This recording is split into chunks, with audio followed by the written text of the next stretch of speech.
Welcome to the deep dive. Today, we're cracking open a health story it's just got massive stakes. We're talking about the shocking cardiovascular crisis of former President Bill Clinton Yeah. and the really radical solution he ended up embracing. It's a story that, it really pits cutting edge medicine against the simple but powerful force of diet. And we're diving into this specifically because a listener, Elton, reached out. He was really curious about the timing of Clinton's heart issues. Right. He wanted to know, was he still in office? Yeah. How soon after he left the White House did all of this happen? So that's our mission today. We're going to track that critical timeline, unpack the medical decisions, and then really dig into that conflict. His move from surgery and drugs to this total lifestyle overhaul. Which is just so dramatic when you remember the man's image before all this. I mean, Clinton was legendary for his diet. Oh, absolutely. Barbecue, fast food. Totally. He was the politician famous for stopping at McDonald's, for buying a dozen donuts and, almost finishing the box himself. That background just makes his later transformation even more incredible. It really sets the stage. Okay, so let's get right to Elton's question. Clinton's presidency ends in January 2001. How fast did that underlying issue, fueled by that diet, become a full-blown crisis? It really didn't take long. The first major event, the one that needed immediate intervention, was on September 6, 2004.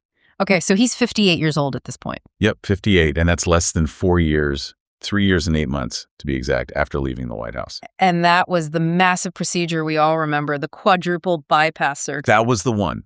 Doctors found blockages in some of his arteries that were, and this is a quote, well over 90%. Wow. He was a ticking clock. I mean, extremely high risk for a major heart attack. Luckily, they were able to get in there before any substantial heart muscle was damaged. So on the surface, that sounds like a huge success, a definitive fix. But we know the story doesn't end there. Not even close. The bypass wasn't a permanent solution because less than 6 years later, his heart troubles were back. They came back that quickly. They absolutely did. February 11, 2010. Clinton is back in the hospital for another major procedure. And this time it was for stents, right? Exactly. He needed 2 stents to open a newly clogged bypass vein. I mean, can you imagine how frustrating that must have been? You have the best surgeons in the world perform this life-saving operation, and then, your body basically breaks the surgery less than 6 years later. It's incredibly frustrating. And this is where the whole story starts to pivot, away from just trusting traditional medicine. Oh, so? Well, when he went in for those stents, his own cardiologist insisted that it had nothing to do with Clinton's diet or his exercise routine after the bypass. Wait, he said it wasn't about his lifestyle? He actually called his post-bypass lifestyle excellent. So the official medical opinion was that Clinton had done everything right. Yes. The cardiologist blamed the whole thing on the, quote, natural history of the bypass treatment itself. The message was basically, this was inevitable. There's nothing you could have done. But that feels, like a way to avoid talking about the real problem, doesn't it? I mean, the disease was still progressing. That's the critical turning point. For Clinton, this proved that even those excellent moderate lifestyle changes weren't enough. Not for him, with his genetics and the aggressive nature of his disease. The standard advice just wasn't cutting it. He realized he needed something truly radical, not just another surgical patch. Exactly. He needed a cure, not just a treatment. So that second procedure in 2010, the stents, that sounds like it was the real moment of truth for him. Yeah. What was it that finally pushed him to make that complete shift? He said himself that he felt like he'd been playing Russian roulette, relying on the knife instead of on discipline. Mm-hmm. And after he talked with Dr. Dean Ornish, he shared this really personal motivation. He said, I want to live long enough to walk my daughter down the aisle and to see my grandkids born and grow up. That is a powerful goal. And he hit his target, didn't he? Yeah. He lost a significant amount of weight in time for Chelsea's wedding that same year. He did. He lost over 20 pounds. And his whole transformation was defined by him deciding to follow the research of 2 doctors, Dr. Dean Ornish and Dr. Caldwell Esselstyn Jr. And he became a devoted, almost entirely plant-based eater. Totally. He consumes virtually no meat, no dairy, no eggs, and almost no oil. He said he actually enjoys the food and that he has so much more energy now. Okay, so I have to guess, Yeah. given his history, the ultimate carnivore president, the hardest thing for him to give up must have been steaks. Right, hamburgers? You would think so. That's the logical assumption. And I'm sure giving up barbecue was tough. Yeah. But he admitted something that surprised everyone. He said the hardest food group to quit, harder than all the meat, the chicken, the fish, was giving up yogurt and hard cheese. Dairy. Dairy. He loved it, but he said cutting it out was the critical step that made the biggest difference in his recovery. That is fascinating. So the narrative here is just incredible. A former president realizes the best surgery in the world isn't enough, so he turns to his diet.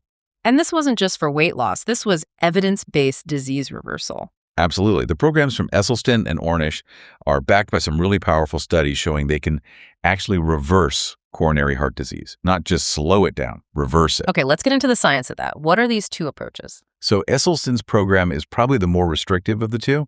It's plant-based, but crucially, it's virtually fat-free. What does that mean, fat-free? Like no oils at all, not even olive oil. No oils, no nuts, no avocado, no meat, fish, fowl, and very, very little dairy. It's radical. But in his 12-year study, patients who stuck to it, who had previously had dozens of coronary events, they had 0 cardiac events after starting the diet. 0 in a high-risk group. That's unbelievable. And the Ornish program? That one's a bit broader. It's a 4-part program: diet, exercise, stress management, and social support. The diet is still intensely plant-based, excluding almost all animal products. And the studies on that one? Similar results. Patients who adhered to the program showed their heart disease actually regressing, or at the very least, stabilizing after 5 years. Okay, so let's contrast this with the standard treatments Clinton got first. How effective were they, really? This is where it gets really interesting, and it's kind of the core of this whole deep dive. Studies on bypass surgery, that huge operation Clinton had, show it offers an extremely limited long-term survival benefit. How limited are we talking? We're talking about adding only about 4.3 months to a person's life over a 10-year period, compared to just managing it with drugs. Wait, stop. 4.3 months. Are you serious? 4.3 months. For a quadruple bypass, that seems negligible. That huge invasive surgery bought him barely half a year of extra life over a decade. That's what the data suggests. The surgery fixes the immediate blockage, but it doesn't stop the underlying disease from getting worse. And one study was even more stark. After 22 years, the surgical patients were actually more likely to have had a heart attack than the medically treated patients. That is just, it's mind-blowing. And what about the stents he got 6 years later? Stents are great for treating symptoms like chest pain or for stopping a heart attack that's in progress.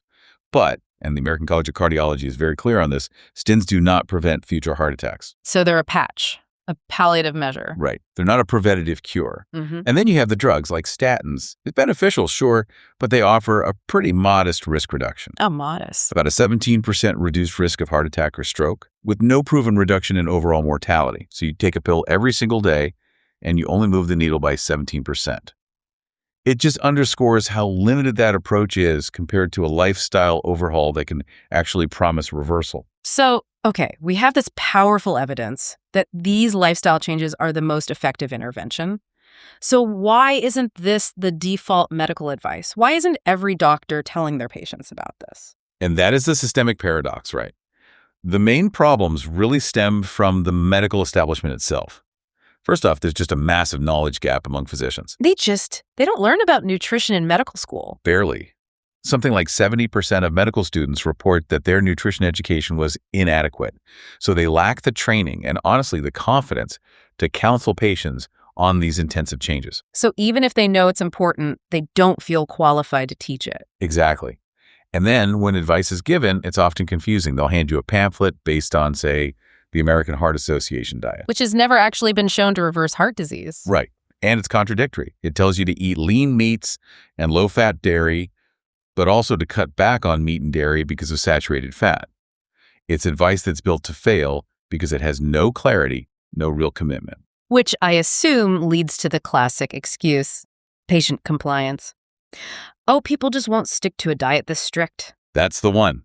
Physicians cite pessimism about whether patients will adhere, but that feels like a total cop-out, doesn't it? It really does. You're telling me someone who just survived a heart attack or a bypass isn't motivated enough to change what they eat? Of course they are.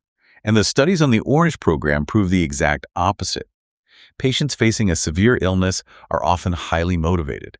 When you give them the right structure counseling, group support, family involvement, they are absolutely capable of sticking to it. So the problem isn't the patient's willpower. It's the medical system's failure to provide the right support. It's the lack of structure and commitment from traditional medicine to provide this intensive curative guidance. What a stunning contrast. President Clinton, with access to the absolute best care in the world, finds the most effective path to reversing his disease in the kitchen, not in the operating room. And the really great news here for you and for anyone listening is that these programs are becoming more accessible. The Ornish program, for example, has been documented as being significantly cheaper than surgery. Cheaper by how much? The average cost was around $18,000 per patient, compared to over $47,000 for surgical patients. And that cost savings is huge. That's the kind of thing that makes insurance companies pay attention. It is. And it's why Medicare started covering the Ornish program way back in 2006, and a lot of private insurers are now on board too. When something is both more effective and more cost-effective, it eventually has to become the standard. So if you or a family member are dealing with heart disease, these are real options. They are. Remember the two guides Clinton used. Dr. Dean Ornish's program is often covered by insurance. You can find it online. And Dr. Caldwell Esselstyn Jr.'s program is available at places like the Cleveland Clinic. Knowing they exist empowers you to look for options beyond just a prescription pad or a scalpel. So here's the final thought to leave you with. Heart disease is the deadliest and most expensive disease in the U.S. We know that. Yet, we also know that about 80% of deaths from heart disease are caused by lifestyle factors you can change. When you go to a doctor, the system often offers you a pill that costs a fortune and only manages symptoms, or surgery that, statistically, offers barely 4 extra months of life. Clinton chose the kitchen, which costs less and offers reversal. Knowing this, how does it change the way you'll approach the next medical consultation for yourself or for someone you love? Reversal is possible, but you might have to fight the system to get the advice you truly deserve.